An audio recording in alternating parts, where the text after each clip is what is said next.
Porch light flicker on the siding, moths dancing like they know the tune. Porch light flicker on the siding, moths dancing like they know the tune. Every breath feels.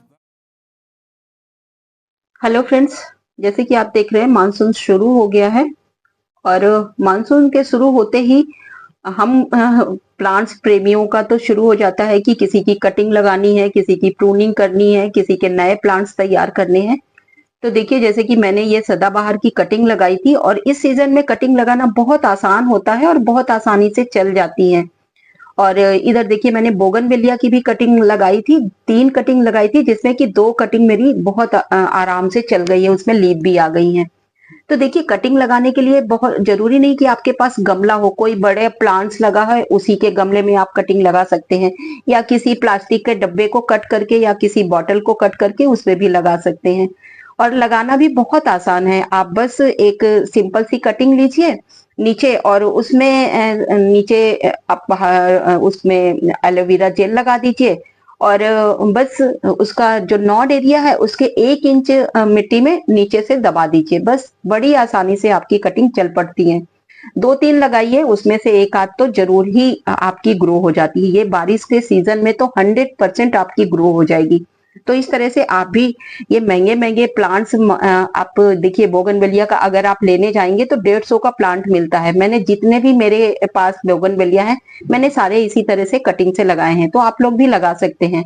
अब इसी तरह से pruning कर दीजिए किसी plants की। जैसे मेरे करी पत्ता में बीज हो गए हैं, अब अगर बीज चाहिए आपको तो आप रखिए, नहीं चाहिए तो आप बीज को कट कर दीजिए, क्योंकि बीज बनाने में सारी प्लांट्स अपनी एनर्जी लगाता है, तो उसकी ग्रोथ थोड़ी सी कम हो जाती है। तो मुझे नहीं चाहिए थे, क्योंकि मेरे पास कई प्लांट हैं, तो मैंने उनकी बीज को कट कर दिया है। अब ये अच्छे से इसमें लीफ आएंगी और नई नई कोपल भी आ जाएंगी। तो इस तरह से मैंने अपने प्लांट्स की कटिंग कर दी। तो इस तरह से गार्डन का काम तो हो गया, और आज है संडे, तो अब चलते हैं नीचे और ब्रेकफास्ट की तैयारी करते हैं। तो आज नाश्ते में सिंपल पास्ता बनाऊंगी, क्योंकि कई बार वो ग्रेवी वाला पास्ता, जो व्हाइट सॉस वाला पास्ता खा खा के बोर हो जाते हैं। तो आज मैं सिंपल, बिल्कुल कुछ नहीं डालूंगी, सिंपल पास्ता बनाऊंगी। और हाँ, एक हेयर ऑयल भी बनाऊंगी घर पे। मैं हमेशा घर पे बनाती हूँ, उससे हेयर फॉल भी रुकता है, नई आपकी हेयर ग्रोथ भी आती है। जरूर आप इसे एक बार मेरे कहने से ट्राई कीजिए, और जरूर एक बार बनाकर लगाइए आप कुछ दिन तक, और फिर आप मुझे कमेंट करके मेरे साथ उसके जो भी रिजल्ट है आप लोग जरूर शेयर कीजिए। ये ऑयल बहुत ही हेल्दी है, आप इसकी रेसिपी देखिए। चलिए शुरू करते हैं। तो देखिए, पास्ता के लिए मैंने सिंपल बस प्याज डाला है ऑयल डालकर, और जब ऑयल गर्म हो गया तो प्याज डाल दिया, थोड़ा सा लहसुन डाल दिया। इसी टाइम अगर आपके पास कुछ सब्जियां हैं जैसे शिमला मिर्च, गाजर, वो भी कट करके डाल सकते हैं। मेरे पास नहीं थी तो मैंने नहीं डाली है। और जब प्याज सॉफ्ट हो गया, उसमें चिली फ्लेक्स डाल दिया, थोड़ा सा नमक डाल दिया, और बॉयल किया हुआ पास्ता डाल दिया उसमें। और बस इसको थोड़ा सा चलाने के बाद इसमें थोड़ा सा ग्रेट कर दिया मैंने, एक मेरे पास क्यूब वाली चीज थी तो वो ग्रेट कर दिया, आपके पास अगर स्लाइस है तो वो भी डाल सकते हैं। और बस थोड़ा सा पिज्जा सीजनिंग डाल दीजिए, आपका झटपट से ये रेडी हो गया। देखिए, इसमें कोई भी टाइम नहीं लगता है, फटाफट से तैयार हो जाता है। बस आप पास्ते को पहले से बॉयल करके रख लीजिए, बाकी बनने में बिल्कुल टाइम नहीं लगता है। तो इस तरह से कभी आप बना के दीजिए बच्चों को, टेस्ट चेंज होता है तो बच्चे भी खुश होके खा लेते हैं। कई बार हैवी हो जाता है ये ग्रेवी वाले, जो हम सॉस वाले बनाते हैं तो उसकी सॉस इतनी हैवी हो जाती है। तो कई बार इस तरह से भी बनाकर आप बच्चों को दीजिए, जरूर पसंद करेंगे आपके बच्चे। तो चलिए शुरू करते हैं अब अपनी हेयर रेमेडी।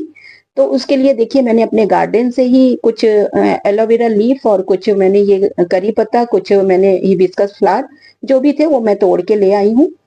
और अब देखिए, एलोवेरा लीफ को कट करके आप धोकर रख दीजिए, जो भी उसका जो पॉइजन वाला लिक्विड है वो निकल जाए। उसके बाद दोबारा से उसको अच्छे से धोइए, और इस तरह से कट करके देखिए बीच में से एक पॉकेट जैसा बना लीजिए। देखिए, इस तरह से नीचे का हिस्सा नहीं कट कीजिए, सिर्फ एक साइड से कट कीजिए इस तरह से, और वो पॉकेट जैसा बन जाएगा। अब बस इसमें मेथी दाने जो होते हैं उसको आप इसमें भरकर अच्छे से इसमें भरिए, और इस तरह से रख दीजिए आप किसी चीज में रैप करके। अब दो तो मैंने देखिए इसको भिगोया नहीं है, बिना भीगी डायरेक्ट मेथी लगाई है। और दो में मैं ये फर्स्ट टाइम ट्राई कर रही हूँ, तो मैं दो मेथड से ट्राई कर रही हूँ। तो देखिए इस तरह से कुछ तो मैंने इस तरह से तैयार किया और कुछ को मैंने मेथी दाने को एक रात भिगो दिया है और नेक्स्ट डे मैंने इसी तरह से पॉकेट बना के एलोवेरा में भर के मैंने रख दिया है। उसे मैंने कवर कर नहीं किया। जैसे ये कच्ची वाली जो मैंने भिगाई नहीं है उस मेथी को जो भरा है उसको तो मैंने रैप किया है पॉलीथीन से, और जो मैंने ऐसे डायरेक्ट किया था उसको मैंने रैप नहीं किया था, ऐसे ही मैंने 2 दिन के लिए ऐसे रख दिया। फ्रिज में नहीं रखना, इसको बाहर रखना है। और 2 दिन के बाद आप देखिए इसमें बहुत अच्छे से स्प्राउट्स आ गए हैं। देखिए अब देखिए कोई भी स्प्राउट्स की हुई चीज उसमें न्यूट्रिशन ज्यादा हो जाते हैं। तो चाहे कोई भी चीज अगर हम खाते हैं तो उसमें देखिए इस तरह से न्यूट्रिशन वैल्यू इसकी बढ़ जाती है। अब जो मैंने भीगी हुई मेथी डाली थी उसके तो स्प्राउट्स बहुत बड़े बड़े और काफी सारे आए हैं, और जो मैंने डायरेक्ट डाले हैं उसमें भी आए हैं लेकिन उसमें थोड़े से कम आए हैं। तो आप लोग अगर बनाइए तो भिगाकर मेथी इसमें डालिए, ये मेरा सजेशन है। क्योंकि मैंने दोनों तरह से ट्राई किया, तो जो मैंने भिगोई हुई डाली थी उसके स्प्राउट बहुत अच्छी तरह से आए हैं। तो इस तरह से देखिए स्प्राउट्स कर लिया। अब इसकी न्यूट्रिशन वैल्यू भी बढ़ गई, और हमारे बालों में जो हम डायरेक्ट, पहले तो मैं बनाती थी डायरेक्ट ऐसे ही डाल देती थी, अब मैंने इस बार इस तरह से ट्राई किया है।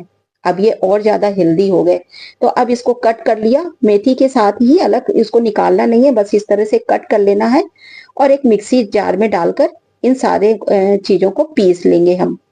देखिए एक साथ इस तरह से कट किया, और कुछ मैंने सिंपल ये लीफ भी डाल दिया है, और इसको मैंने मिक्सी में डालकर पीस लिया। अब ये एक पेस्ट रेडी कर लिया। अब ऑयल गरम किया एक लोहे की कढ़ाई में। आप कोशिश कीजिए आपके पास कोई भी लोहे का बर्तन है वो लीजिए, उसमें थोड़ा सा आयरन की वैल्यू भी बढ़ जाती है। तो इस तरह से देखिए लोहे की कढ़ाई में मैंने सरसों का तेल लिया है। आप चाहें तो इसमें जो भी तेल लेना चाहें, आप तिल का तेल लेना चाहें वो भी ले सकते हैं, नारियल के तेल से बना सकते हैं, या आप जो भी ऑयल आप इसमें यूज करना चाहें आप कर सकते हैं। तो मैंने तो सरसों का तेल डाला है, ये तकरीबन आधा लीटर है। और उसके बाद जो करी पत्ते हैं उनके सारे लीफ निकाल लिया है और उसको ऐसे ही इसमें ऐड कर दिया। जब थोड़ा सा ऑयल गर्म हो गया तो उसमें मैंने इसे ऐड कर दिया है। और इसको डालने के बाद जो हमने पेस्ट रेडी किया था एलोवेरा और मेथी का, वो भी हमने इसके साथ इसमें ऐड कर दिया। तो इस तरह से देखिए मैंने सारी पत्तियों को डाल दिया, और जो पेस्ट रेडी किया उसको भी हमने इस तरह से डाल दिया। अब इसको अच्छे से चलाएंगे, या ध्यान रखेंगे इसमें कि आंच को हमेशा पूरे टाइम सिम में ही रखेंगे, तेज आंच में इसमें नहीं बनाएंगे, क्योंकि तेज आंच में ये सारी चीजें जल जाएंगी और जो भी इसके सत्व हैं वो अच्छी तरह से तेल में नहीं आ पाएंगे। तो आप इसको पेशेंस के साथ बनाइए, इसको तेज आंच में बिल्कुल नहीं बनाइए। थोड़ा सा टाइम लगेगा, इसको 1 घंटा लग जाएगा, लेकिन आपको लगातार इसको खड़े नहीं रहना इसके साथ। बस बीच बीच में इतना ध्यान रखना है कि आके आप दूसरा काम कर सकते हैं, बीच बीच में आके आप इसको चला सकते हैं, और आंच को पूरे टाइम सिम पे ही रखिए इसमें। अब साथ ही देखिए जो हिबिस्कस फ्लावर थे वो भी ऐड कर दिए मैंने। अगर आपके पास फ्लावर नहीं है तो आप जो हिबिस्कस लीफ है आप उसको भी इसी तरह से डाल सकते हैं। आप जब मेथी और ये एलोवेरा पीसते हैं उसी के साथ आप उसे भी पीस कर इसमें ऐड कर सकते हैं। तो इस तरह से देखिए मेरे पास जो भी फ्लावर थे उतने मैं जो निकलते हैं उनको मैं सुखा लेती हूँ इस तरह से, और वो मैंने ऐड कर दिया। अब देखिए इसमें 2 प्याज को मैंने कट किया है इस तरह से, बस पतले पतले से स्लाइस कर लिए हैं और उनको भी इसमें ऐड कर दिया है। देखिए इस तरह से मैंने इसके स्लाइस कर लिए, बहुत इसको बारीक नहीं करना है, बस पतले पतले से लंबे लंबे स्लाइस करिए और इसको ऐड कर दीजिए, और बस सारी चीजों को अच्छे से मिला दीजिए और मिलाकर इसको पकने दीजिए। सिम आंच पे इसको पकते पकते जब ये बिल्कुल पक जाएगा तो ये आपका जो ऑयल है बिल्कुल ग्रीन कलर का हो जाएगा, और सारी चीजें आपकी ये पककर अलग ही कलर इसका हो जाएगा। तो आप देखिए इस तरह से आप ये घुमाते जाइए, इसको चलाते जाइए, और उसके बाद अभी ये नहीं पका है, ये 50% अभी पका है, और जब ये पक जाएगा तो ऑयल अपने आप ही ऊपर आ जाएगा और ये सारी चीजें नीचे बैठ जाएंगी। आपको ये देखिए इस तरह से, अब ये देखिए सारी चीजें ये नीचे बैठ गई और आपका ऑयल डार्क ग्रीन कलर का हो गया। बस आप आंच को बंद कर दीजिए और इसको ठंडा होने दीजिए। अब इसको ठंडा होने के बाद या तो किसी मलमल के कपड़े से आप छान लीजिए या आप किसी छन्नी के हेल्प से भी छान सकते हैं और उसको बॉटल में भरकर रख दीजिए। ये 2-3 महीने तक खराब नहीं होता है और जब ये खत्म हो जाए तो दोबारा से बना सकते हैं।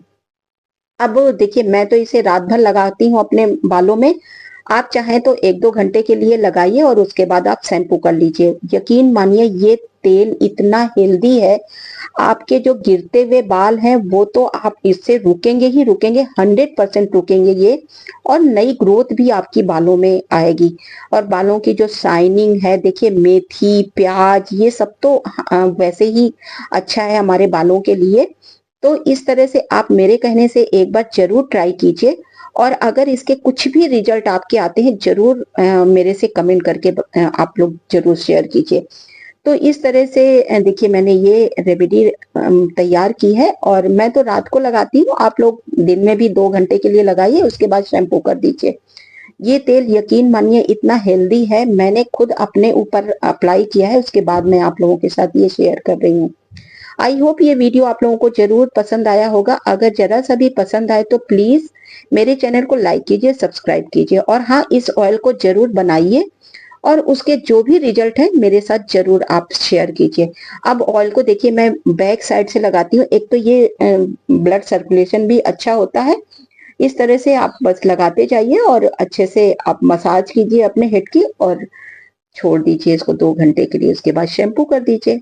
आई होप ये वीडियो आप लोगों के लिए